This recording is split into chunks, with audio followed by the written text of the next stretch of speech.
একাদশ শ্রেণী, বিষয় সংস্কৃত। তোমাদের ব্যাকরণ সিলেবাসে ধাতুরূপে আছে 4টি ধাতুরূপ: ভূ, গম, ক্রি, পুজ। এই 4টি ধাতুরূপের 3টি করে লকার করতে হবে। প্রত্যেকটার 3টি করে লকার করতে হবে: লট লকার, লং লকার ও লিট লকার। ভূ ধাতুর অর্থ হওয়া, গম ধাতুর অর্থ যাওয়া, ক্রি ধাতুর অর্থ করা, পুজ ধাতুর অর্থ পূজা করা। এই 4টি ধাতুরূপ তোমাদের করতে হবে।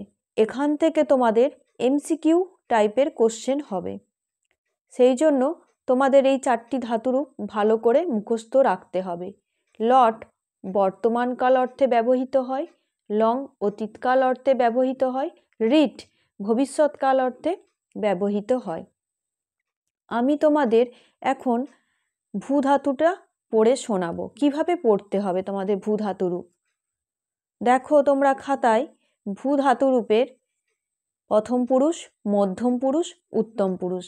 এক সাইডে লেখা আছে একবচন, দ্বিবচন, বহুবচন। ভবতি, ভবত, ভবন্তি, ভবসি, ভবত, ভবত, ভবামি, ভবাব, ভবাম। এইভাবে তোমাদের ধাতুরূপটি পড়তে হবে। প্রত্যেকটা ধাতুরূপ এইভাবে পড়তে হবে তোমাদেরকে। তোমাদের এমসিকিউ টাইপের কোশ্চেন থাকবে। একটা উদাহরণ হিসাবে বলা যাক, ভূ ধাতুর লট উত্তম পুরুষ একবচন। এইভাবে কোশ্চেন হবে, ভূ ধাতুর লট উত্তম পুরুষ একবচন, সেখানে অ্যান্সার হবে ভবামি। তাই তোমাদের প্রত্যেকটা ধাতুরূপ ভালো করে মুখস্থ রাখতে হবে। তোমাদের 4টি ধাতুরূপই খাতায় লিখে দিয়েছি, তোমরা সেগুলি মুখস্থ করে নাও এবং সেগুলি খাতায় লিখে প্র্যাকটিস করো।